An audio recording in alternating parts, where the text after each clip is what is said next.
Stirring the coffee with the triple vortex method, one regular chopstick, one K-bar chopstick, and one pig head on a stick, the only true way to optimize the taste of your mushroom coffee at the molecular level. Good morning. Welcome to the Daybreak Show. I am the Sultan. We'll get started, but first, mushroom coffee.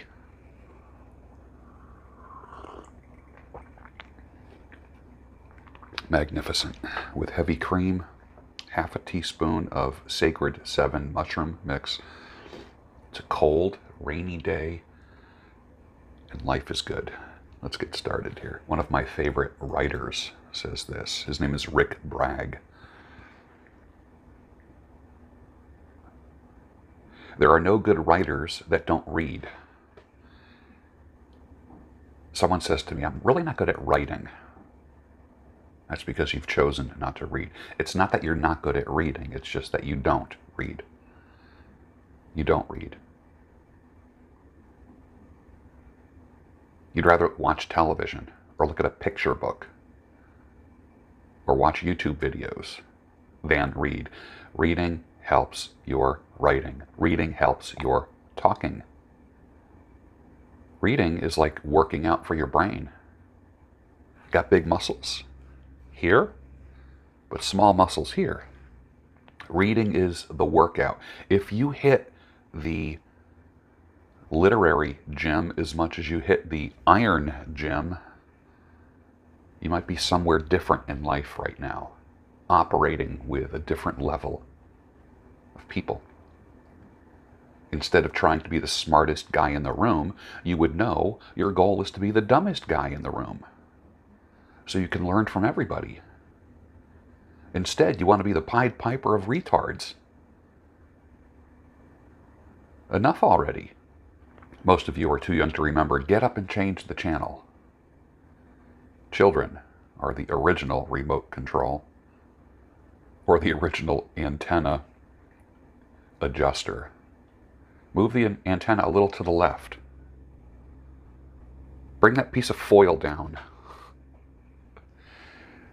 Remember getting the antennas just right so the picture was perfect. Now I sound like one of those old guys.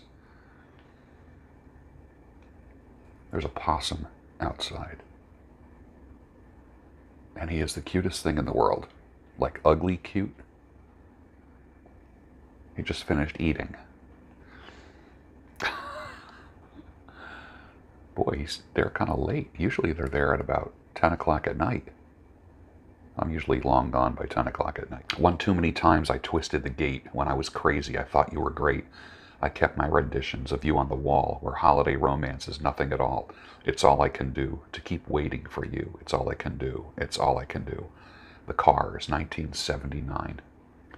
That album is wonderful. Absolutely wonderful.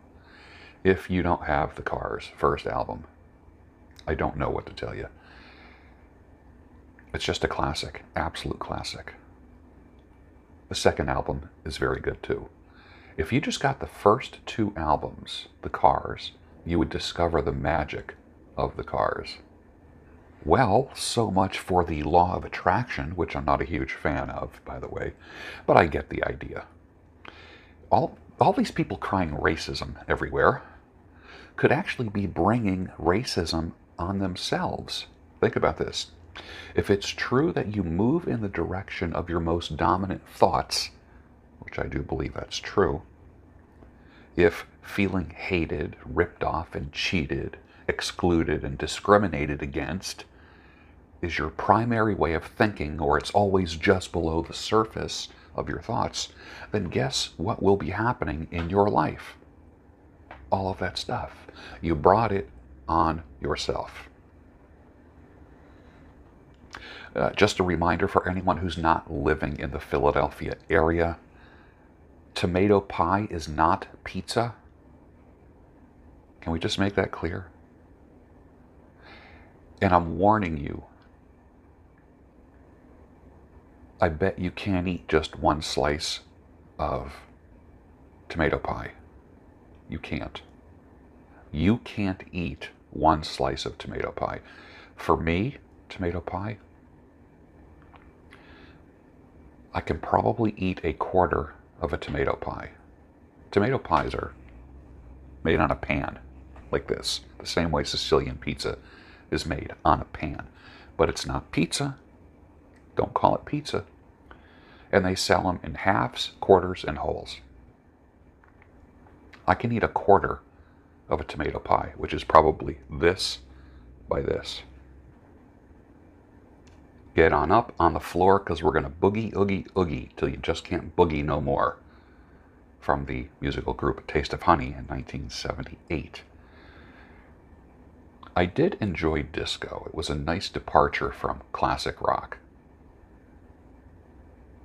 But most disco music is more about the beat than it is about the lyrics. I don't think I've ever, I'm trying to think, are there any disco lyrics that actually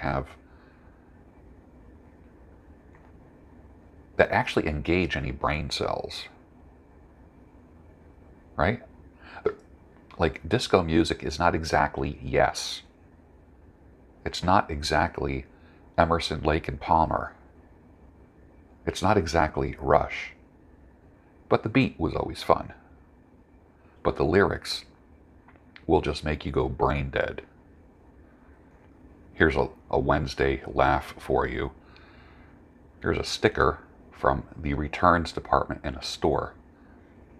It's for a slow cooker that was purchased and then returned.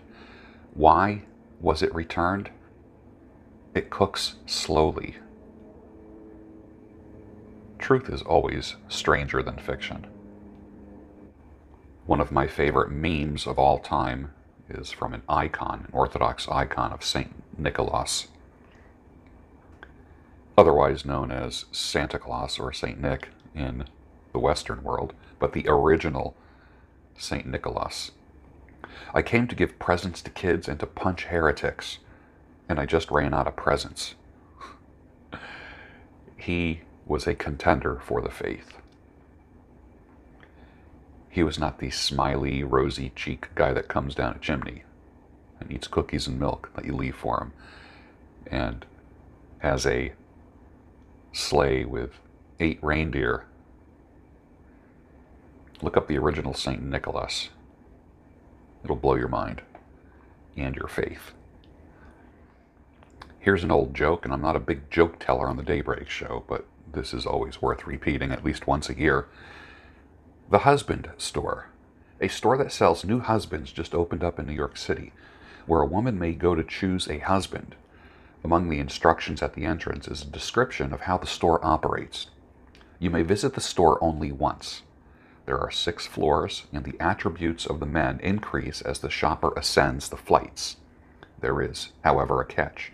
You may choose any man from a particular floor, or you may choose to go up a floor, but you can't go back down except to exit the building. So a woman goes to the husband store to find a husband. On each floor, the signs on the doors read this: Floor 1, these men have jobs. Floor 2, these men have jobs and love kids. Floor 3, these men have jobs, love kids, and are extremely good looking. Wow, she thinks, but she feels compelled to keep going. She goes to the 4th floor, and the sign reads, these men have jobs, love kids, are drop-dead good looking, and help with the housework. Oh, mercy me, she says. I can hardly stand it. Still, she goes to the 5th floor, and the sign reads, these men have jobs, they love kids, they're drop-dead gorgeous, help with the housework, and have a strong romantic streak. She is so tempted to stay, but she goes to the 6th floor, and the sign reads this: Floor 6. You are visitor 3,261,496,012 to this floor. There's no men on this floor. This floor exists solely as proof that women are impossible to please. Thank you for shopping at the husband store. Now here's the wife store. Floor 1 has wives that love sex. Floor 2 has wives that love sex and have money. The 3rd through 6th floors have never been visited. Come on, that's classic. Classic. It's a long read, but it's funny. And true. I saw this on the Health Ranger, and I asked this question: is this science or is this science fiction? Charles Lieber, Charles Lieber, Charles Lieber. Connect the dots. Found guilty today on all 6 counts. 5G activated nanowires. Took money from China. The WIV, Wuhan, and ties to the CCP military, all tied in with Harvard. Vaccine ingredients can be activated by 5G as a binary weapon system. On, off. Nanotubes in the blood. Lieber worked with China to weaponize everything. This is the secret connection behind COVID depopulation. Science or science fiction? And why is 5G, why are they in such a hurry to install 5G everywhere around the world? Why is that? Interesting, right? So I asked the question, is it science or is that science fiction? Regarding many of the Q predictions, I'll believe them when I see them. Been saying that for, about 3 years? I'll believe them when I see them. That's normal. It's normal to say, I'll believe it when I see it. You're not a heretic. You're not a doubter if you say, I'll believe it when I see it. Okay? Trust nobody but Jesus Christ. Nobody. Nobody. My personal opinion is that they got to Trump. They got to him. They got to him. Is there any leader who is not bought? Is there any leader who is not bought? This is why you must have a policy of personal sovereignty and never be a follower of anyone but, here we go again, Jesus Christ. Follow nobody. You can get enthusiastic about certain people, but don't follow anybody but him. Facts are stubborn things, and whatever may be our wishes, our inclinations, or the dictates of our passion, they cannot alter the state of facts and evidence. John Adams. All you need to say is this: facts are stubborn things. I don't know if this is an old Sears catalog, but there's a page dedicated to our warmest union suits. You know, it's like a one-piece thermal thing that buttons up. There's 3 guys standing there. One of the guys has a pipe in his hand. And these, my comments are, this guy can get away with it because he has a pipe and he doesn't live in his mom's basement. Best Christmas albums ever. Number 1, Amy Grant's first Christmas album. Let's get real, it's probably the best I've ever heard in decades, and this goes back to the 80s. Number 2, by the group Truth, and the album is called Your Heart is Where Christmas is Found. And number 3 was a contemporary Christian music compilation called Our Christmas, which had Russ Taff, First Call, Brian Duncan, Phil Keaggy, Roberta Flack. Phenomenal. I could play those 3 over and over and over. To me, they are the sound of the season for the past, 40 years or so. Beautiful stuff. Beautiful. Did your parents ever say to you, close the door, what are you doing, heating the outside? The old folks used to say some pretty funny things, didn't they? And finally, a little bit of sappy sentimentalism here, talking about kissing. The kiss. I wrote this probably 20 years ago in a newspaper column. The kiss. The kiss, it's important. It's the milestone when you start to date. It's the one first that you remember vividly. Everybody remembers their first kiss. It's the official action that says you're pronounced man and wife. It's the simple send-off when you're going to work. It's the flirty, fun thing that you steal when no one's looking. It's the good night action that sends you off to dreamland every night. It's the reassurance when you are in a sick or recovery bed. It's the welcome home. It's different than all other actions. It's the last thing you do to your loved one before you say your final goodbye and lower them into the ground. It's important because it's special, it's unique, and it has great meaning. If a picture is worth 1,000 words, a kiss is worth 100,000. And with that, finish your coffee, and I'll see you on the next Daybreak Show, your home of sanity, clarity, and reason.